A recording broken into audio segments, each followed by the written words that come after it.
EU leaders have been warned the bloc's response to C.o.r.o.n.avirus might be the ultimate n.a.i.l in the c.o.f.f.i.n before the Union experiences a complete political and economic breakdown. The warning comes from Max Kay, economic analyst at Global Data, who told Express.co.uk that the European Union's response to the coronavirus crisis has shown the Eurozone fails to provide quick action when needed. Mr. Kay argued he does not envisage a political breakdown of the bloc immediately as the aftermath of the coronavirus crisis unravels, but warned this could be the ultimate nail in the coffin for Brussels. He said, "It's not going to be overnight that the Eurozone just breaks down because coronavirus has happened. But I think going forward this could serve as a seed for Italy, for example, being the first one to ask, where was that Eurozone response when people were dying in hospital? Where was that? Does that show the failure to some extent of the Eurozone in having to buy in for all the 27 countries within the Eurozone and in being able to give a quick response in situations like this where quick action is needed?" He added, "It's not going to be something that happens overnight. I don't think the European Union over the next year is just going to disintegrate because of coronavirus. But I think what it would do is be another nail in the coffin. I don't expect a political breakdown within the next 10 to 20 years at least.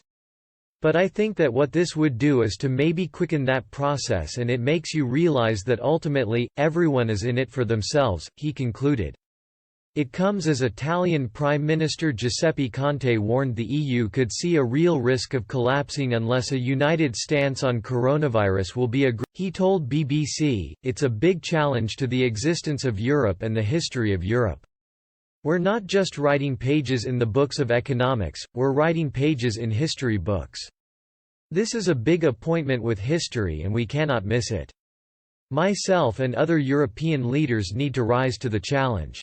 There's no doubt that if our response isn't strong and unified, if Europe fails to come up with a monetary and financial policy adequate for the biggest challenge since the Second World War, for sure, not only Italians but European citizens will be deeply disappointed." He added, "If we do not seize the opportunity to put new life into the European project, the risk of failure is real."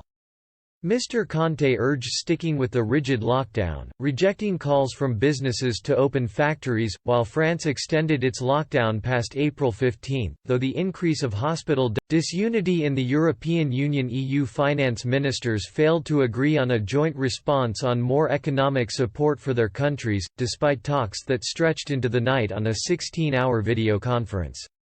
German Finance Minister Olaf Scholz said a deal on the package worth €500 billion was close, and he hoped it could be clinched when the ministers meet again from 1500 GMT. Mauro Ferrari, president of the EU's main science organisation, the European Research Council, has quit the post he took up in January, citing institutional resistance and bureaucratic infighting over his proposal for a big scientific programme to combat the coronavirus. In a statement, the ERC said it regretted Ferrari's comments on his resignation, adding they were at best, economic